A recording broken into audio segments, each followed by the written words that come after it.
What is up, everybody? Welcome to Sixers Postgame Live. As I just realized I played the wrong postgame intro. Oh my gosh, a frustrating loss. We're going to break it all down. Sixers lose 110-96. Talking top takeaways, reaction, and more. Joining us, he is Sean Bernard. What's up, Sean? Yeah, that was a frustrating one. I thought we did see some good in the Kyle Lowry debut. It was cool to see that, him fight through some stitches, all those things. But an overall very frustrating game, and especially the fake comeback to get all the way there, cut it within 6, and ultimately ran out of gas at that point. So not the best of vibes coming out of the All-Star break.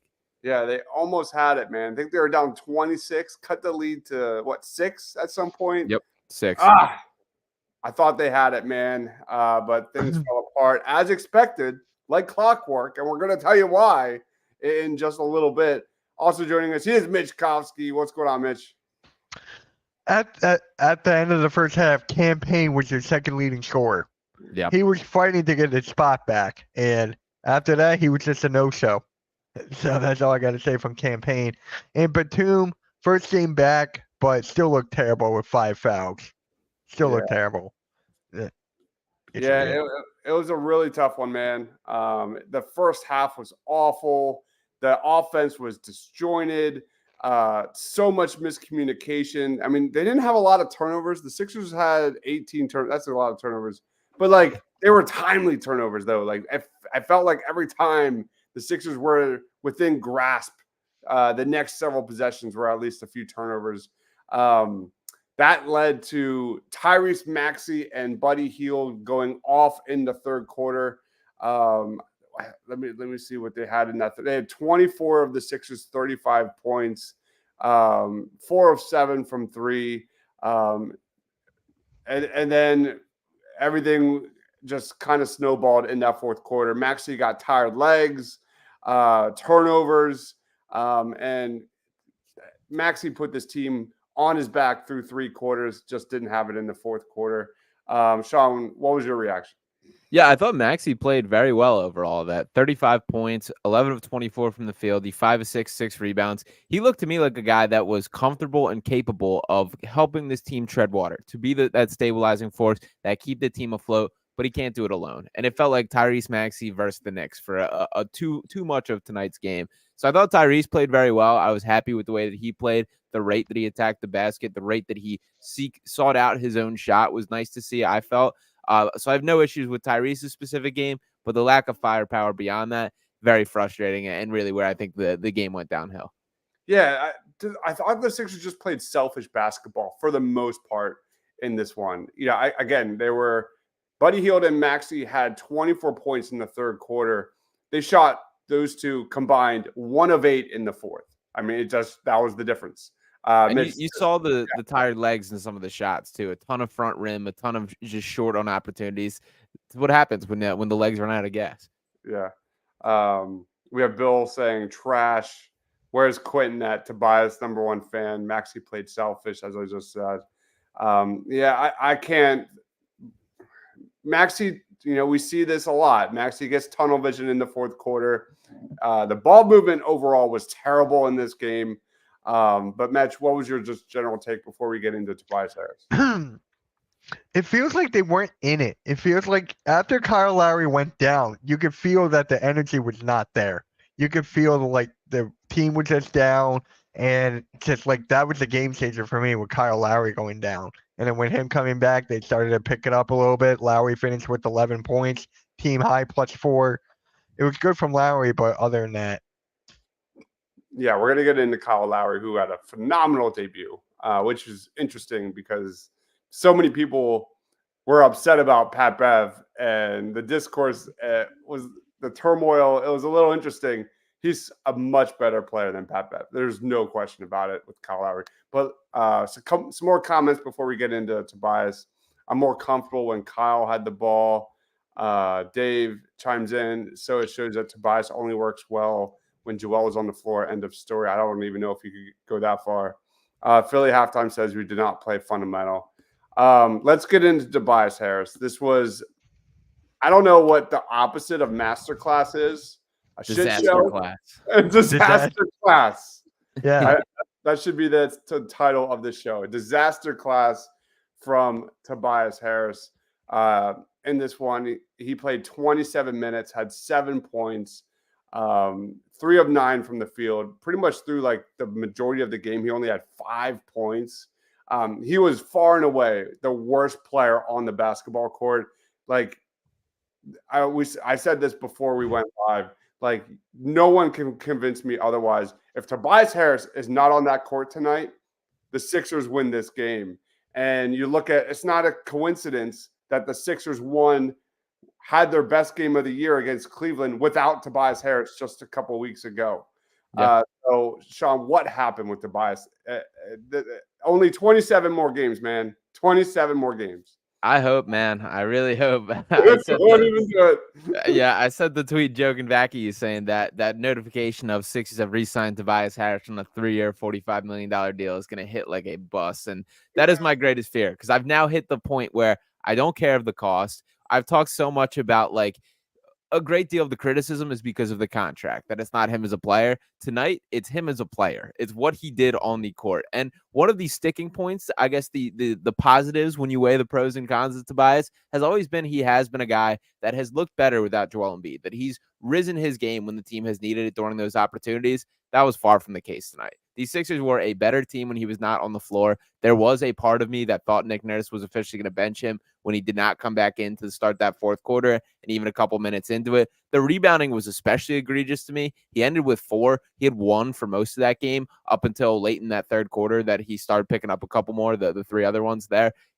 There's not a defining basketball skill that deserves for him to be on the floor. He's not the best shooter on this team. He's not the best rebounder on this team. He's not the best defender on this team. And most of those, he's pretty close to the bottom. So I get being held hostage by the contract for this long. But at this point in time, every decision should be based on what makes the Sixers team better. And that's just not with Tobias Harris on the floor right now. I genuinely believe, I'm totally with you, that if he just is out injured in that game, if he just does not suit up, I think the Sixers likely win the game. And that's a tough pill to swallow right there.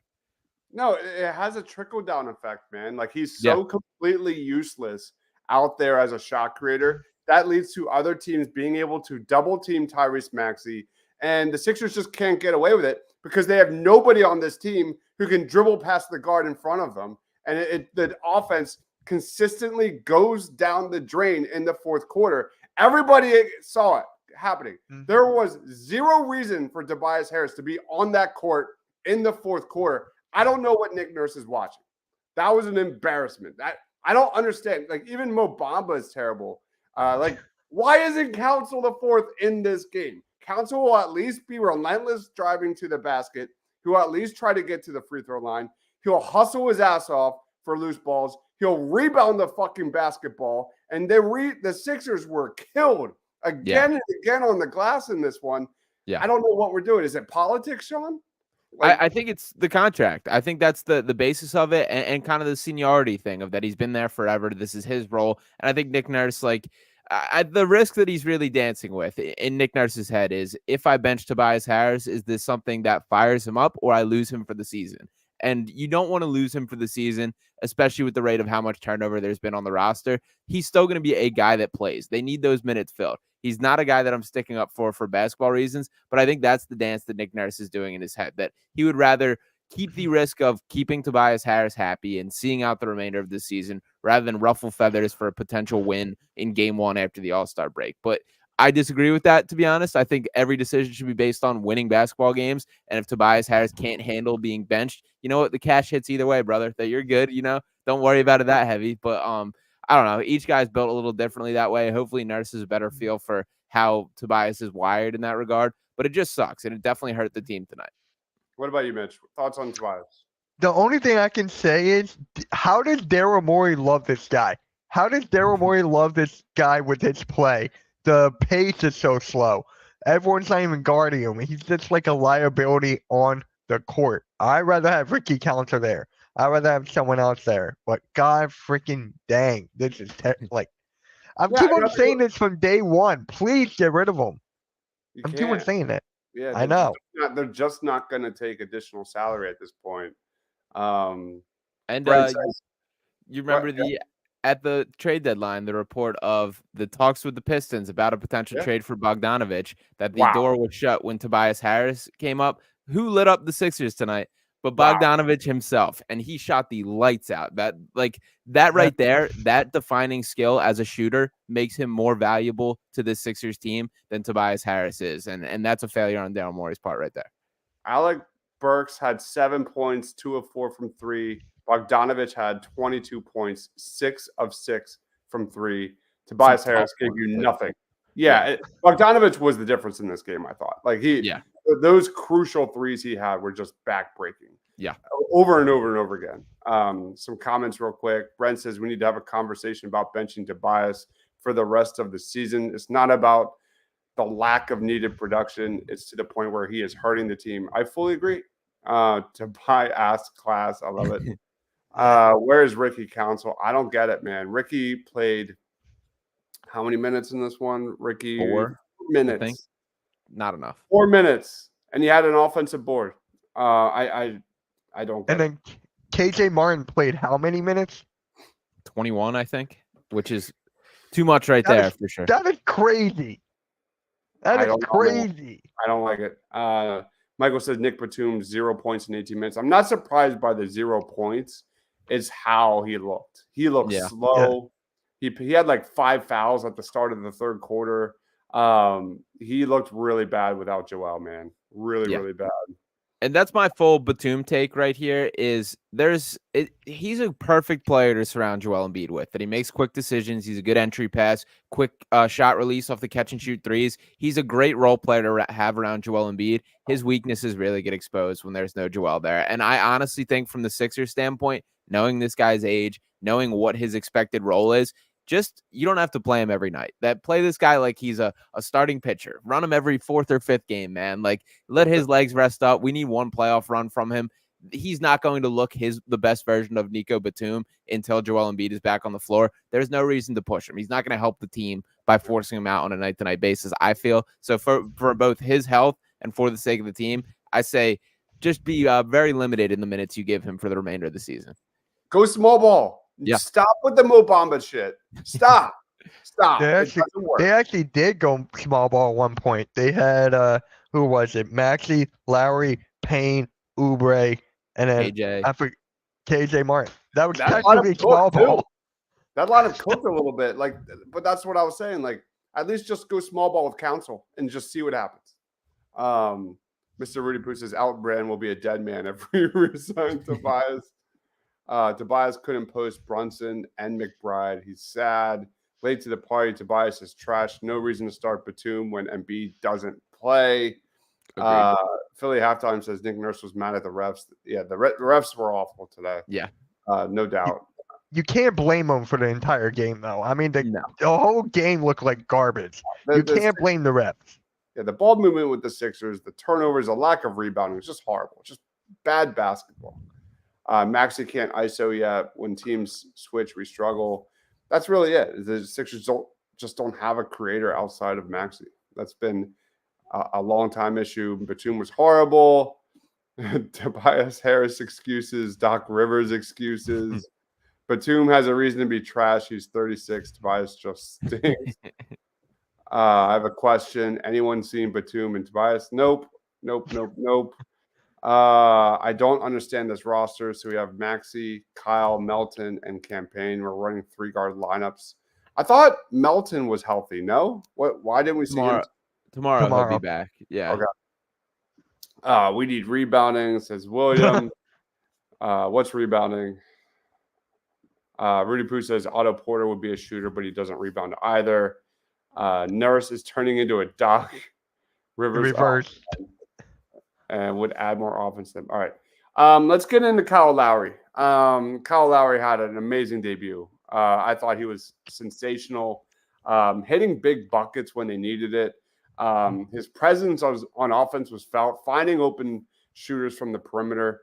Lowry had, where's it at? He had 11. Yeah. 11 points. 11 assists. points. In 25 minutes, 5 of 7 from the field, 1 of 2 from 3, 5 assists, 4 boards. He did have 3 turnovers, but he was a +4.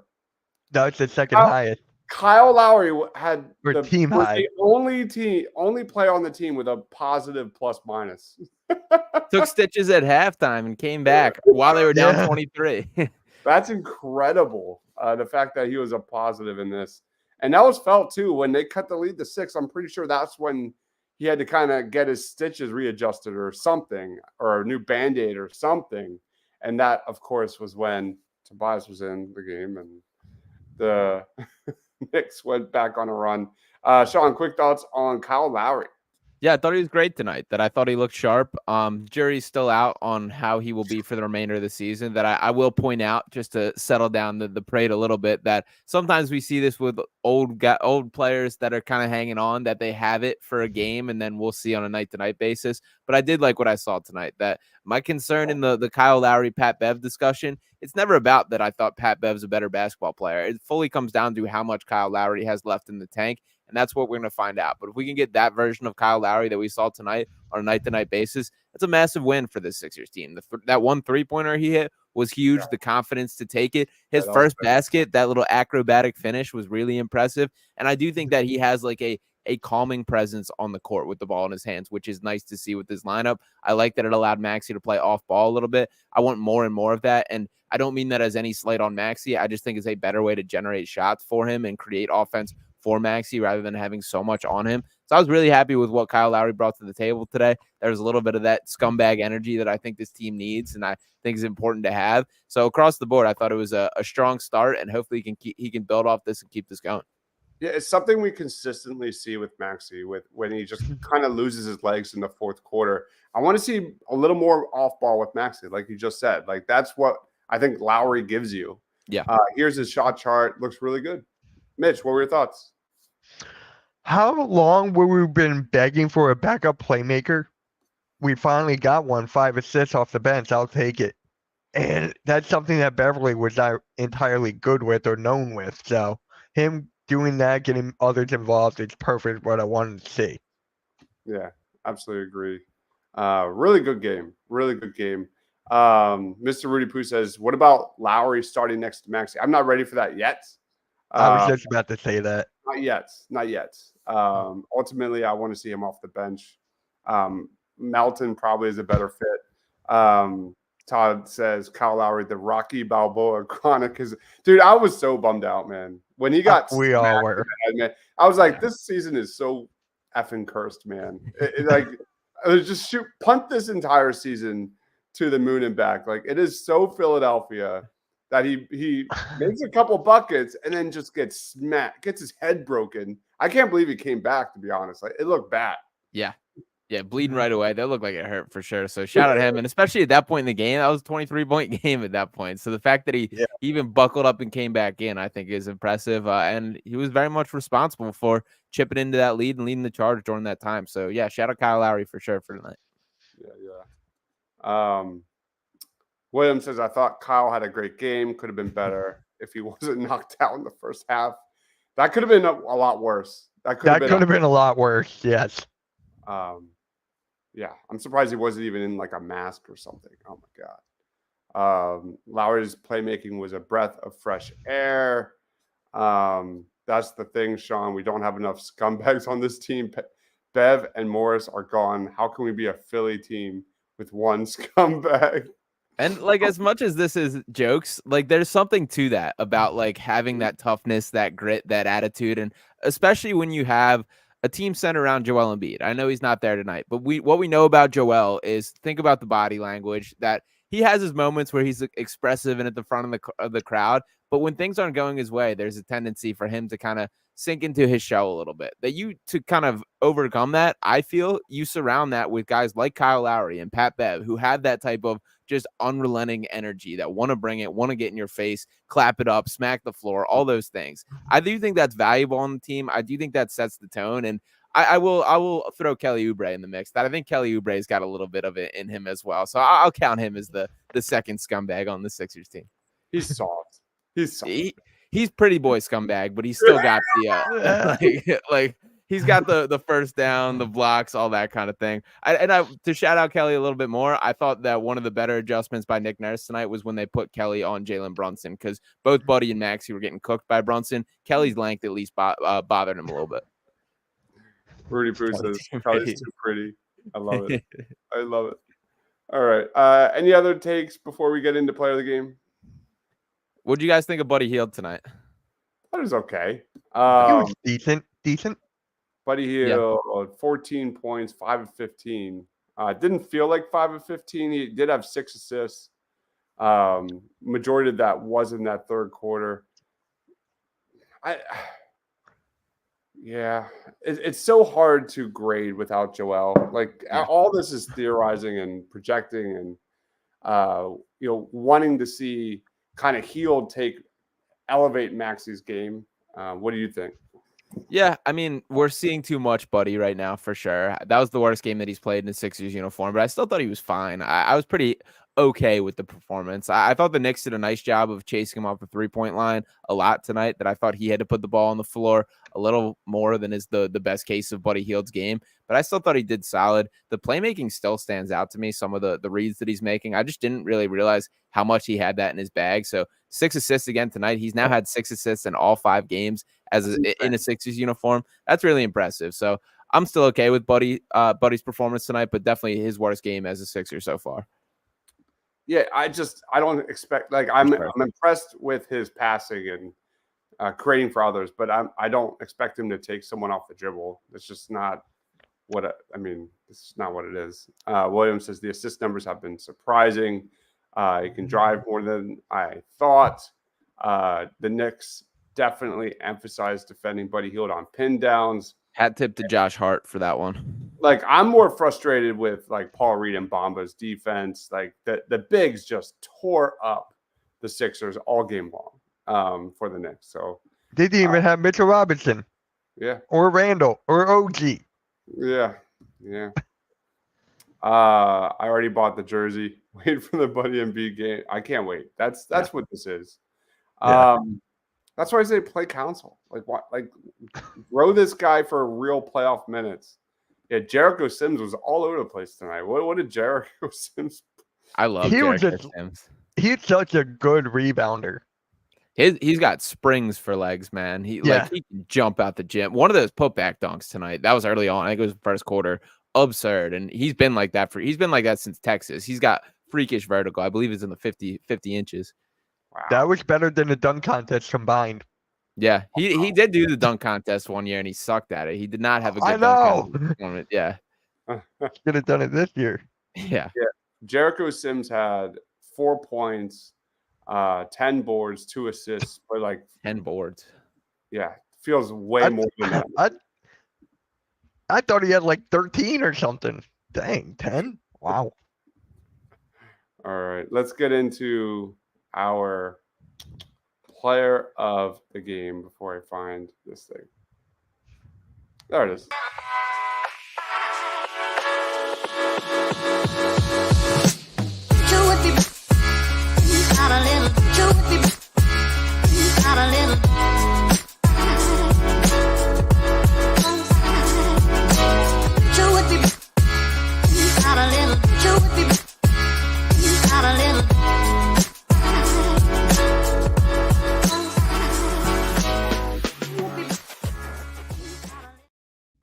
All right, player of the game. Lead us off, Mitch. Who are you going with? I got to go with the layup here. I got to go with it. It's Tyrese Maxey. 35 points. Just took the charge, and too bad no one else was there. Fourth quarter, he had tunnel vision, but I'm still going to give it to Maxey. Yeah. Put this team on his back, man. It sucks, too, because he was on his way, man. This was if they were to pull this comeback off, man, and he had like a decent fourth quarter, this would have been one of their better wins. Better Tyrese Maxey games. What about you, Sean? Who's your player of the game? Yeah, I was trying to look a different direction. I was close to giving it to Kelly Oubre just because I wanted to, and I thought he was fine tonight. But I got to go Kyle Lowry here. I'm putting you in a tough spot here. But great game from Kyle Lowry overall. Impressive debut. 25 minutes, 11 points, 4 rebounds, 5 assists. 5 for 7 from the field. I thought he controlled the tempo of the game. I thought his fingerprints were all over this from the comeback standpoint, showing the toughness, playing through the stitches. That was just about as solid of a debut as you could draw up. So shout out to him for delivering on it and fighting through some adversity to even make it happen during the game. Yeah, I put you in a tough spot here. I don't like it. Player of the game is us for the fans for powering through the non-Embiid games. That's a good one. That's a really good one. Bamba, player of the game. Suspect. I thought you were gonna say. I thought you were gonna go Oubre or Ricky Council. You can make a KJ Martin argument tonight. He played could. fine. Kelly Oubre finished the game with what? He had 14 points. He had some nice buckets, but really struggled there in the fourth quarter too with some like misses and that one sequence where missed three and then the missed layup. Yeah. I'm like, what was this? That was tough. That was really tough. Yeah. I don't know if I can go with Buddy. I do want to give him a shout out though. He's had at least 4 3-pointers made in every game for the Sixers. Man, that's insane. That's insane. Who's your other guy? KJ Martin. I said you can make a case for. I've been a pretty anti KJ Martin guy, but I think this was some of the best ball that he's played. KJ Martin. I'm just gonna go with Buddy Hield. 6 assists, 4 for 9 from 3. I don't like it, but player of the game. Player of the game is. I'm gonna start like tweeting like 27, 26, 25 every game moving forward. That oh my gosh, we don't have to deal with this anymore. He was. I guess the player of the game has to be Ricky Council. I mean, he has. That's exactly what I told you. I mean, who's the true winner? I mean, Tobias is horrible.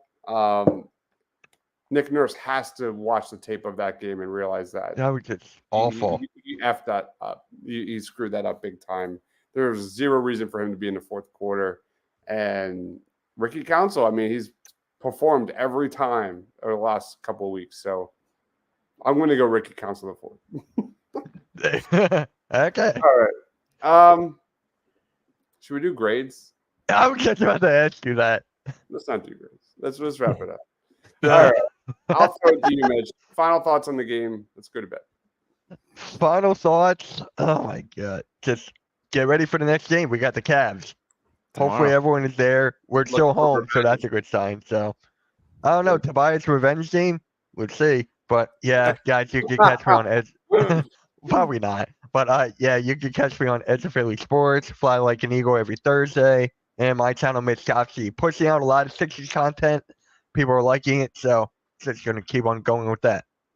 Hell yeah, man! It's gonna be a fun playoff push for sure. Yeah. What about you, Sean? Yeah, it doesn't get much easier from here. That it's Cavs tomorrow, Bucks Sunday, Celtics Tuesday. So they got to find a way to scrape some wins out of this. That I'm pretty optimistic that I think the Sixers, the floor is a little bit as far as how much they can drop. That I'm not looking over my shoulder in the same way at this Miami Heat team, Orlando Magic team, Indiana Pacers team. I think the Sixers have a good chance of still remaining in the top 6, more so than I think most people do. But they still got to find a way to win a couple. So got to pick yourself up the mat. Get back into it tomorrow against the Cavs, and they got to find a way to steal that one. I do think the Cavs team are much more fraudulent than this Knicks team, so I have a little bit of optimism there, but we'll see what happens tomorrow night. As far as for me, you can follow me on Twitter at Sean_Bernard1. Check out Pick Swap Media and Sixers Digest on YouTube, as well as the Fox Sports The Gambler. Usually on Saturdays, but off tomorrow, so a little day off for me. Got to do some real-world stuff, but follow along on at Sean_Bernard1, and we'll be back around. Awesome, man. Such a good follow on Twitter, man. Final thoughts. Knicks are good, man. They are. That's a good basketball team. I haven't seen them play a lot this year, but they're missing some guys as well. And I just think they're a tough out, man. I don't want any parts of them in the playoffs. I like how they upgraded their team. They didn't give up a single first-round pick, while the Sixers are doing their best to see what they still got in a 40-year-old Tobias Harris. So kudos to them. Great job.